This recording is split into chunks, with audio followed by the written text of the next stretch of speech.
How do you justify the unjustifiable?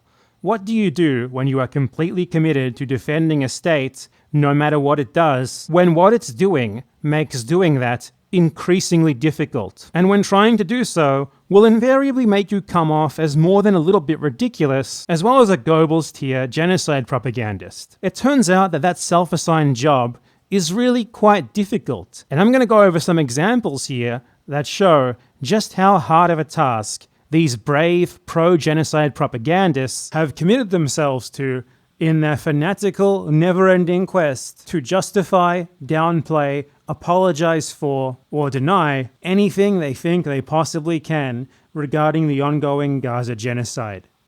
This video was made possible thanks to my supporters on Patreon and Ko-fi. If you like it and you'd like to see more like it, consider heading over there and supporting me yourself. This is Israel's self-appointed lawyer, the YouTuber Lonerbox. He has taken it upon himself to do every possible thing that he can to defend Israel's Gaza genocide. You are about to see him attempt his best defense of the revelation from a New York Times investigation that Israeli soldiers have intentionally been massacring children in droves via single, precise shots to the head. Multiple doctors and nurses who spent time serving in Gaza hospitals during the genocide attested to the fact that between them, they had seen many dozens, upwards of 100 in total, cases of children shot in the head. And they provided the New York Times with x-rays that show these injuries, as well as photographic evidence, which the Times considered too graphic to publish, of these children's gunshot wounds to the head. The evidence that this is a systemic practice of the Israeli military in Gaza is quite overwhelming. So how does a pro-genocide propagandist deal with this? Let's take a look. Here is the reaction of Israel's lawyer to seeing political commentator Mehdi Hassan bring this up in a debate. 3 American doctors went to Gaza. Dr. Feyyaz Sidwa, Dr. Irfan Galaria, and a Jewish American doctor called Dr. Mark Perlmutter. All of them came back at separate times, said children were brought into hospitals we were in with gunshot to the head, sniper shots. Perfect. Exact targets. There is no tunnel that justifies shooting toddlers in the head. Israeli snipers.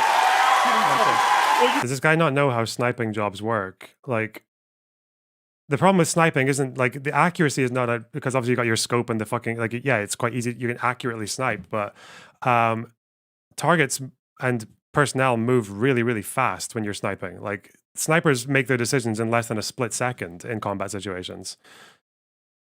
Unless he's suggesting there were just a couple of kids sitting on the hill and a guy opposite in a building just went, got him, take him out. Maybe someone committed a war crime. But I don't think that's Israeli policy, is to snipe kids for no reason, to snipe toddlers, but okay. Okay, so the rebuttal there is that apparently this is just happening by accident. Israeli snipers are accidentally shooting hundreds of kids in the head because they are mistaking them for fighters or something. And apparently this guy is a sniper expert, and that's how he knows this is happening. It really is that simple. Does this guy not know how sniping jobs work? Now, refuting this on a factual basis seems redundant and stupid to even do, because it's clear that he's just making this up in the moment. It's not really a serious argument or anything. He's just desperate to defend anything that Israel does, and that's just what happened to come to his mind in that moment. Nonetheless, it can be refuted on a factual basis. You aim for the head in an assassination when you are sure that you have the shot, and your aim is not to disable the target as a threat, but rather to ensure a kill. In a combat situation, if these were militants who pose a threat, the aim first and foremost is to disable them as a threat, rather than to kill them. And the head is a much smaller target than the body, so it is far safer to aim for the body. So there being so many headshots makes it very, very clear that these are deliberate targeted killings of children. You do not accidentally precisely aim at the head of a child and pull the trigger hundreds of times. Not that it would stop being a war crime if they were killing hundreds of preteen children with body shots by any means. And it would also be quite obvious anyway, looking through a sniper scope, that you are looking at a child and not a militant. To precisely aim for the head, line up a shot, take the shot, and hit it, not just once, but hundreds of times, indicates a level of intent that can only reasonably be described as systematic. But what is Israel's lawyer's argument for why he thinks that despite that overwhelming evidence, it's actually not so obvious? Well, but I don't think that's Israeli policy, is to snipe kids for no reason. To snipe toddlers, but okay. You heard right. Just that he thinks Israel wouldn't do it. That's all. That's all he needs. They wouldn't do it. I don't believe they would do it. Evidence be damned. They are not doing it. I said so. Case closed. There's a clear implication there which should be obvious to anyone who is familiar with the rhetoric of pro-Israel propagandists, that also implying that they would do that intentionally is anti-Semitic. And this sort of claim is very oft-repeated. For example, in this tweet by another pro-Israel propagandist who was very adamant that Israel would simply never kill a child intentionally, it's impossible. They've just committed tens of thousands of unfortunate accidents, systematically, in a clear pattern over the course of a year. Or this abhorrent Guardian article where another pro-Israel propagandist explicitly argues that the media citing factual information about Israel murdering children is a form of anti-Semitic blood libel. Now, Israel's lawyer isn't quite as explicit as that guy was, but the implication is there. He knows what he's doing. The others who do the same thing know what they're doing. The best argument that they have is that in spite of all the evidence that makes it clear as day that they are in fact doing this, they wouldn't do it.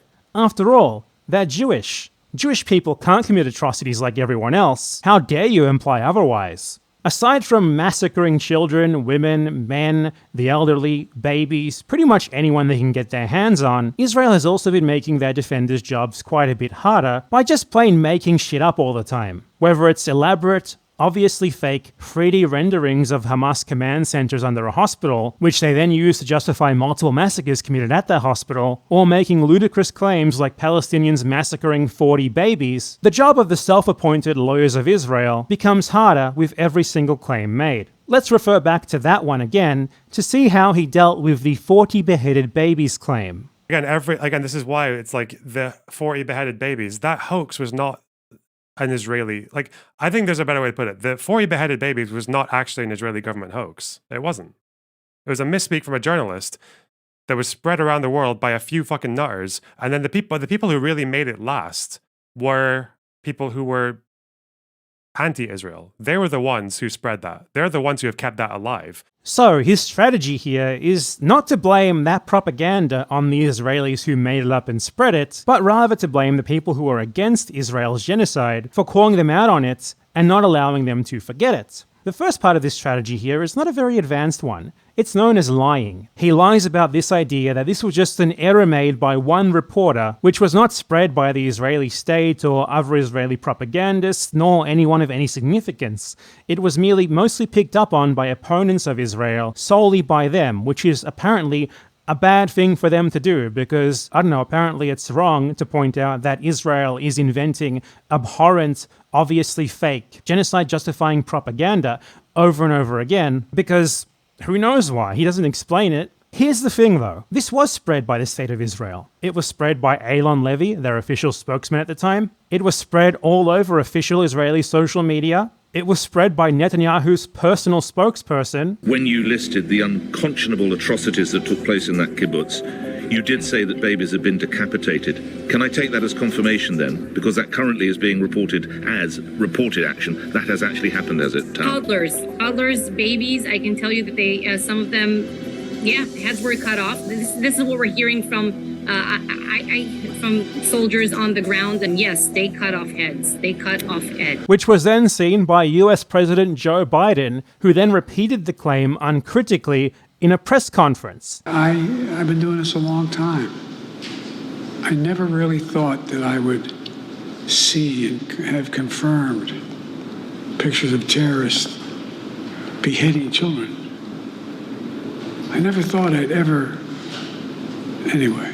Biden, the most powerful politician in the world, the leader of the state that is Israel's prime backer and accomplice, continued to repeat that claim for months afterwards. So apparently this claim was just made by one reporter and, just sort of was a fart in the wind, according to this guy. When in actual reality, it was spread precisely by the Israeli state itself, and their key ally, enabler, and supporter, the President of the United States of America. So the strategy of Israel's lawyer here was firstly just to lie, and then also to build on top of that lie by doing some impossibly stupid mental gymnastics to somehow spin globalist tier propaganda, specifically spread by Israel to justify its genocide, on the people who are against the genocide. And I gotta say, it doesn't work at all.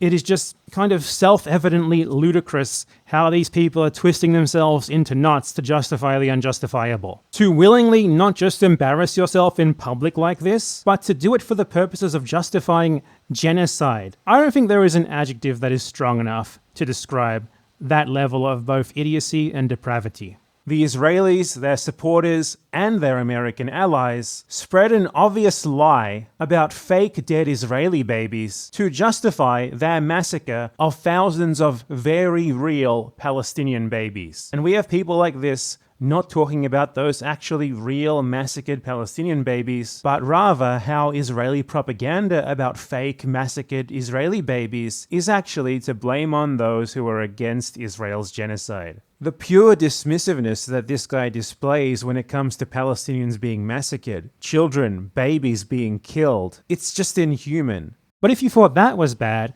how about we move on to one of Lonerbox's best friends and frequent collaborators, the streamer Destiny. Topically, he had some comments to make about the self-evidently absurd 40 beheaded babies propaganda, in which he just uncritically accepted Israeli propaganda entirely at its word. The beheaded baby one, it was mostly factually correct, right? There were 40 dead babies. At least one was decapitated. They weren't all 40 decapitated, right? But so it's mostly correct, not 40 beheaded babies, just 40 dead babies with a few of their heads cut off, right? So much for it only being hung on to by those dastardly anti-genocide people, huh? It was a misspeak from a journalist that was spread around the world by a few fucking nutters. Now let's compare the standard of evidence that Destiny has for accepting ridiculous claims made by Israelis with the standard of evidence that he applies to literal video evidence of Palestinians being executed right before his eyes by the Israeli military. Now, I can't show the context for the clip that he is reacting to here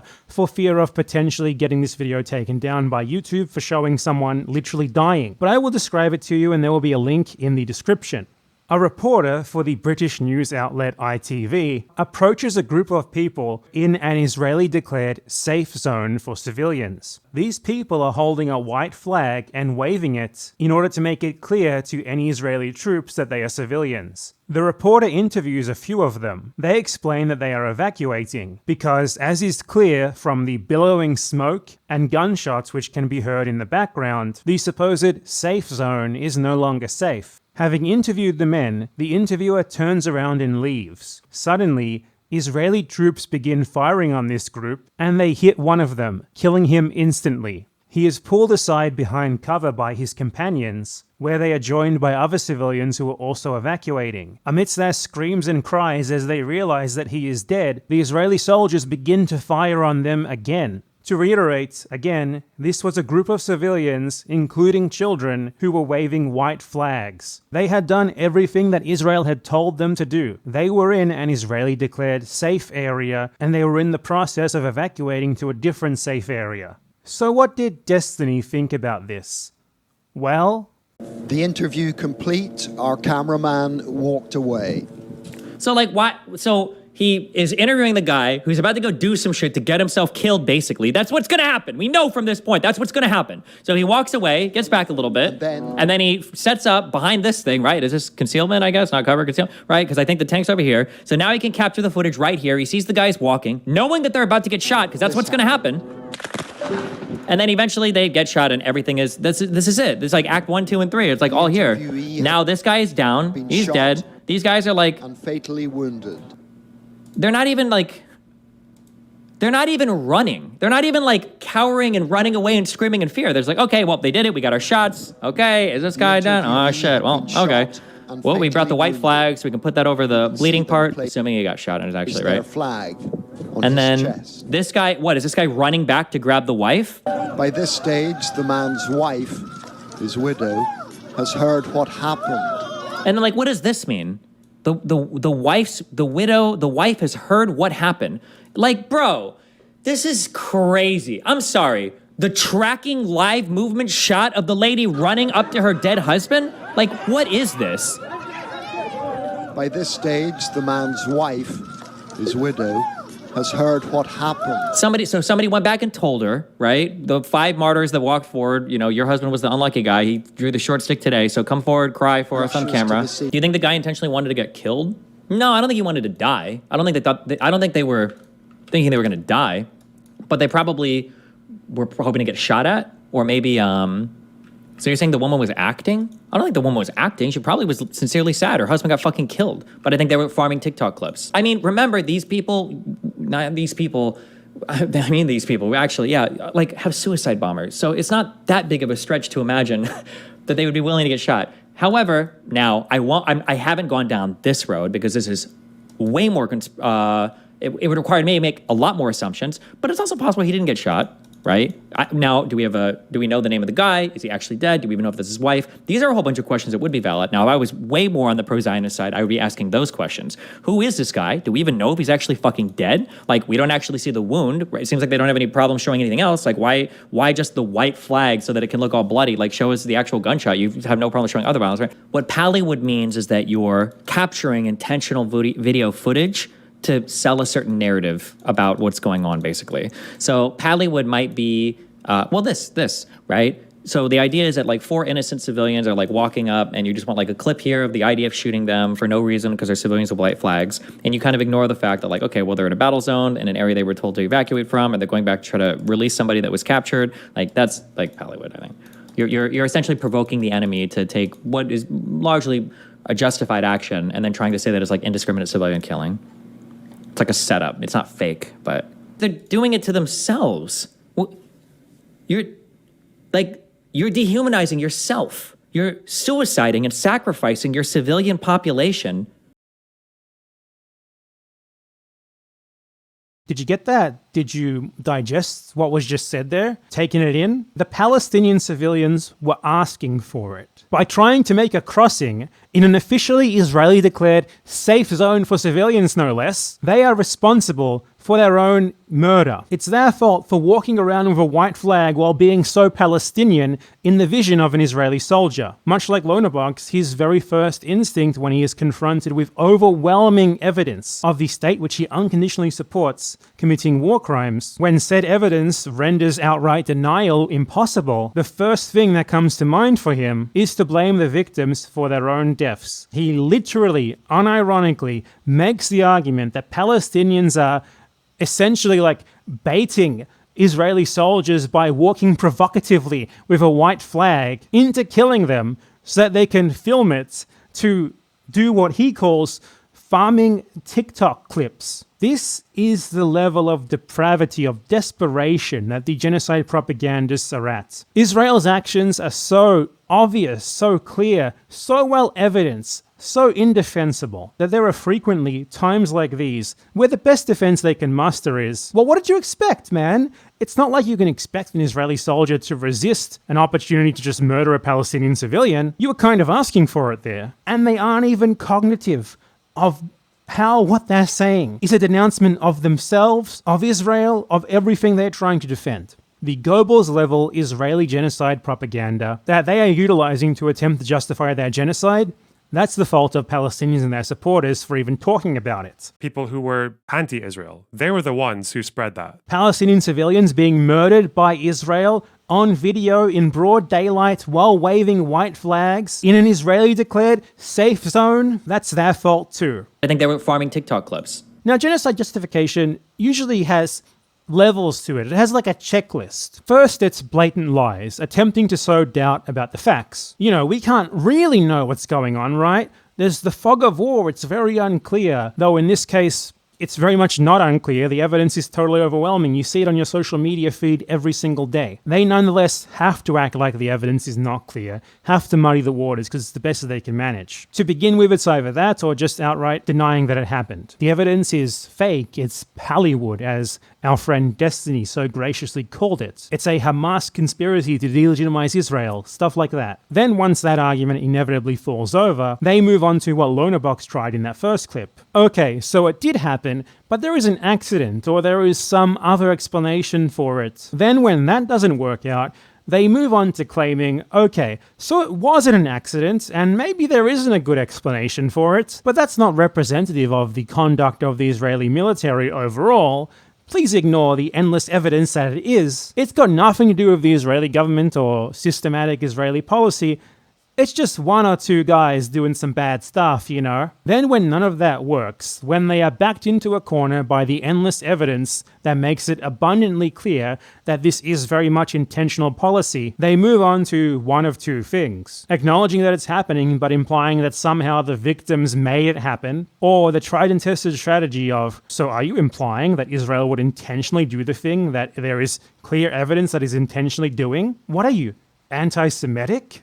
Now I'm going to bring up a clip of Israel's lawyer desperately trying to defend Israel from the charges, incredibly well evidenced, that it is systematically using Gazan civilians as human shields. This is something that has been evidenced by dozens of testimonies of the victims, by clear photo and video evidence of it occurring, and by Israeli soldiers themselves who have come forward to say that the practice is happening. Think about the checklist that I went over and see which tactic you can see being used here. I'm guessing you already know that they're using like Gazan civilians to scope out tunnels and buildings, right? Yeah, I know that, yeah. Or at least the Haaretz article said that, so yeah. Yeah. Yeah, that's a top-down thing. So it is policy. It's not just the accountability thing. Right? Is that like is that actually their military policy though? Because I thought one of the problems there was that soldiers eventually were refusing to do it because of the unlawful order. There were some that didn't want to do it, but it was still like the commander issuing the orders, and it's a pretty open secret in the IDF, and it has been done before in other wars.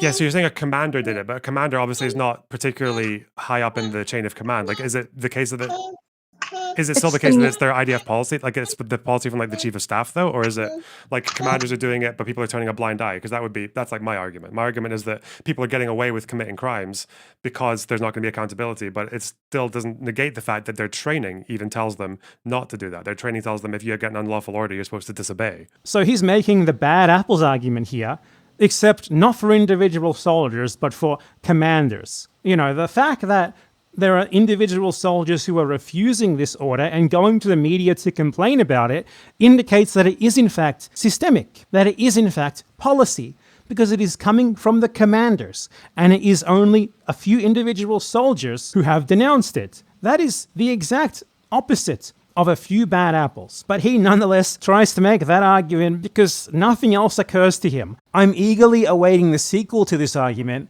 It's just a few bad prime ministers. Like, half of his arguments are these clearly systemic practices that have been repeated time and time again in a clear pattern of conduct that is simply undeniable, are somehow not indicative of Israeli policy, of Israel's goals in this so-called war, of why they're there in the first place, and why they are doing what they are doing. While we're on that note, let's go over one final clip. It is his reaction to Mehdi Hassan going over a laundry list of Israel's genocidal crimes that they have committed in the last year.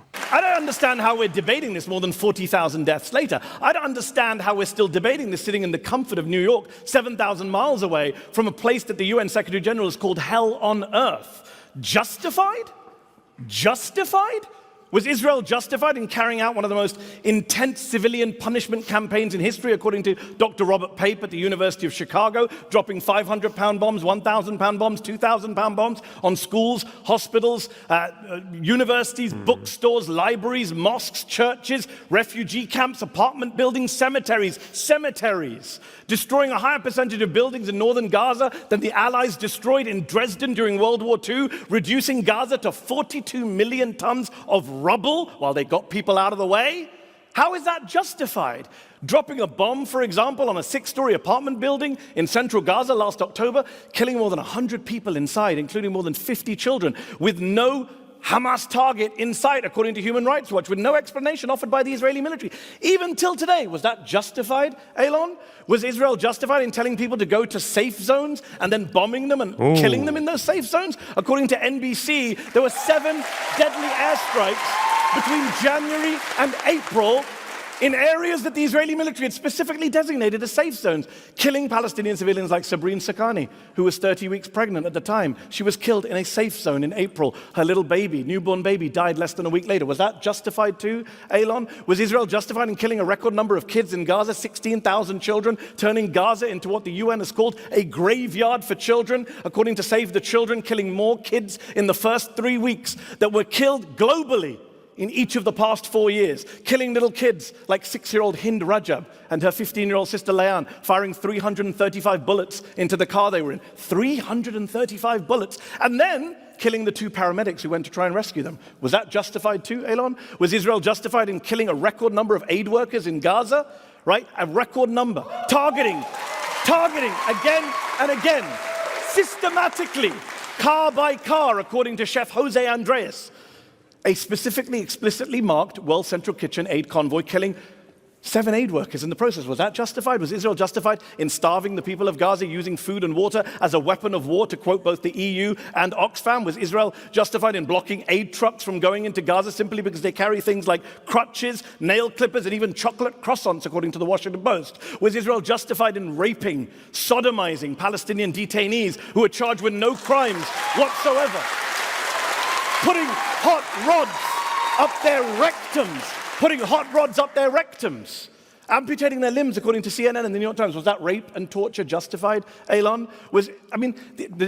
Israel, according to the ICC chief prosecutor, who put out a statement calling for the arrest of Elon's former boss, Benjamin Netanyahu, said that Israel may have military goals, legitimate goals, but the way they're carried out, killing innocent people, starving people, is criminal, he said. Criminal, think about that. Elon Levy is a former spokesperson for a man who the ICC chief prosecutor once arrested for war crimes. Elon himself has produced a number of lies, sorry John, in service of those war crimes. He has a bunch of tweets still up tonight which say that babies were beheaded on October the 7th, babies were baked in ovens, babies were ripped from their mother's wombs. October 7th was bad enough, but Elon had to exaggerate it for atrocity purposes. Those tweets are still up. Why would you trust anything this man says to you tonight? Look, he's here. He's here to gaslight you, to defend the indefensible, to excuse the inexcusable, to justify the unjustifiable, but you don't need to. Tonight you can choose to be on the side not of cruelty, not of criminality, but on the side of the innocent people of Gaza who are being killed as we speak tonight, as we speak, by Elon's former colleagues in the Israeli military on the orders of Elon's former bosses in the Israeli government. So yes, I choose to oppose this horrific and homicidal motion. I think the problem is that if you want to get, I'm trying to think of like how you would illustrate what's wrong with what Mehdi's saying, is let's assume that every case that Mehdi put forward was true. When he talks about particular incidents, like the WCK bombing, or the person who was the child who was shot while they were in a car, or like all this kind of stuff. So if they're talking about that, then it's kind of like saying that doesn't really, you could just argue none of that actually says whether or not the broad military campaign is justified or not. You understand that, right? So apparently the fact that Israel is clearly systematically committing war crimes, crimes against humanity, pretty much every international crime that you could ever think of, on a mass scale, patterns that make it clear that they are there in order to do what they are literally doing. We, however, cannot judge their so-called military campaign by what they are doing. The fact that they are doing these things says nothing about whether them doing those things is actually justified or not. Apparently, in order to deduce why Israel is doing what it is doing in Gaza, we can't look at what it's doing in Gaza. You know, like destroying 60% of all buildings in the territory, many of them through literal controlled demolitions. Schools, mosques, churches, museums, all destroyed intentionally. Massacring endless scores of civilians with numbers that are simply impossible to achieve unless it is being done intentionally. We apparently can't look at that and say, yeah, they're there because they want to kill the civilians. That's why they're killing them. They're there because they want to expel the civilians. That's why they are expelling them. They're destroying every single building there because they want to destroy it. Because they want to destroy Gaza. No. You can't do that. Why? He just sort of decided you can't. That really is all there is to it. That's his argument. And that is aside from, you know, all of the undeniable statements, plans, etc. coming from the Israeli state that make it very clear that this is what they want to do from the very beginning, and it's what they have been doing, and that they are going to continue to be doing it, like their leaked plans to do exactly what they are doing, which filtered out already In October 2023, people at the highest levels of government outright saying that that is what they are doing. They openly discuss plans to build concentration camps in Gaza, which the survivors will be hoarded into for threat of death if they try to leave. The Israeli military just openly declaring, today as I film this video, that they have no intention to allow the residents of the northern Gaza Strip to return to their homes, and that anyone in the entire northern half of Gaza is not a civilian who they can just freely kill. Ignore all of that, right? Or try to frame it as if it's not indicative of broad Israeli policy, just a few fringe crazies like, the prime minister of the country, the defense minister, the top brass of the IDF, who are those people, right? That's just a couple of bad apples. It's incoherent. It's incredibly stupid. They make themselves look like massive dumbasses and horrid people, all because they have committed themselves to defending the clearly indefensible. Lonerbox has a particular disdain for Mehdi Hassan, by the way. You can see that in this clip. I will happily support this pin because I support the release of all the hostages and let me finish. And I support the release of thousands of Palestinian detainees being raped and tortured and children. Do you support that? Let's wear it together. Do you support the release? Do you support the release of Palestinians? I do not support, do you support the release of terrorists. of Palestinian children? Do you support the release of Palestinian children? Why is he? Oh God, what a fucking creep, man. Again, you can talk about the unlawfulness of the imprisoning, but like the Palestinians who are imprisoned in Israeli centers are not imprisoned like randomly. Of thousands of Palestinian detainees being raped and tortured and children. Do you support? So, Mehdi Hassan mentions that Palestinians are being kidnapped from Gaza by the IDF, put into concentration camps in Israel, and then systematically starved, tortured, and mass raped. A practice that we mostly know about because many of the torture and rape victims were released without any charge, showing that even Israel thinks that they were innocent of whatever it is that Israel initially accused them of. Lonerbox's immediate reaction to this is to laugh. He smiles, he laughs, he's like, oh my God, not this bullshit again. And then he goes on to say that the tortured and raped prisoners, including children, as Mehdi Hassan specifically mentioned children, had it coming. They deserved it. Israel wouldn't just torture and rape anyone, right? The Palestinians who are imprisoned in Israeli centers are not imprisoned like randomly. You notice how he called Mehdi Hassan a creep for mentioning that? Do you support the release of Palestinian children? Why is he? Oh God, what a fucking creep, man. As if his own position is not accurately defined as one that can only come from a creep. The disdain for Hassan is palpable, and the reason for that is pretty simple. Mehdi Hassan drives liberal Zionists like this absolutely mad, because he's essentially what they pretend to be. Hassan has a long history of being a partisan for Western imperialism, of denouncing any resistance against it, including Palestinian resistance to Israel. He never would have been allowed anywhere near the prominent mainstream media positions that he's held throughout his career if that wasn't the case. However, when Hassan sees something so clearly indefensible, so overwhelmingly well evidenced, like Israel's Gaza genocide, he's not hyper committed to defending Israel no matter what, so he's still able to point to Israel's obvious crimes and call a spade a spade. But liberal Zionists like Lonerbox, like Destiny, are hyper committed to defending Israel, no matter what. So when guys like Hassan, who otherwise share their professed liberal ideology, don't mince words about the facts of what Israel is doing, don't act as if they are Israel's lawyer, it exposes them as what they really are, not the humanistic, critical thinking progressives that they like to present themselves as, but rather partisans for a genocidal, ethno-nationalist, settler colonial project whose nature as such was already very difficult for them to argue against or skirt around beforehand, but which is now impossible for them to plausibly deny, as Israel's genocidal actions, broadcast to the world in vivid, horrific detail, have finally made everything so clear that even a liberal like Mehdi Hassan refuses to accept their bullshit anymore. These people are abhorrent, disgusting genocide propagandists. Everyone already knew that about Destiny, but if you've only been exposed to Lonerbox through his main channel content, you might not have known that about him. As I said, his ideology is one called liberal Zionism. It's one that I have spoken about before in a video of mine, which I made more than a year before October 7th and the Gaza genocide. If you would like more information about how people like him use the false idea that they are pro-Palestinian when they are very clearly anti-Palestinian and pro-Israel to pull in people who are sympathetic to the Palestinian cause, but who don't know quite enough about it to realize that it's all an act and that they are being conned into eventually becoming Zionists themselves and nodding along to the kind of genocide justifying propaganda that we've gone over here, then you should check out that video that I made on the matter, which is very long but nonetheless goes over it in depth and uses Lonerbox specifically as an example of this phenomenon. I don't want to go off on too much of a tangent here about liberal Zionism and what it is. I feel like you might have already gotten the gist from this video, but yeah, if you want more of an in-depth look at it, I suggest you check out that video. Point is, don't be duped by these people. They have shown their whole ass. It was already obvious to me as someone who is very well versed on this topic beforehand, before the Gaza genocide, but now it is absolutely undeniable. You simply cannot watch people like this making those sorts of arguments and seriously argue that they are not simply anti-Palestinianists, interested in doing whatever part they can to spread propaganda and enable an ongoing genocide to continue. We can only hope that a day where these people will be held to account, brought to justice for their clear as day genocide propaganda will come. Thanks for watching. Free Palestine.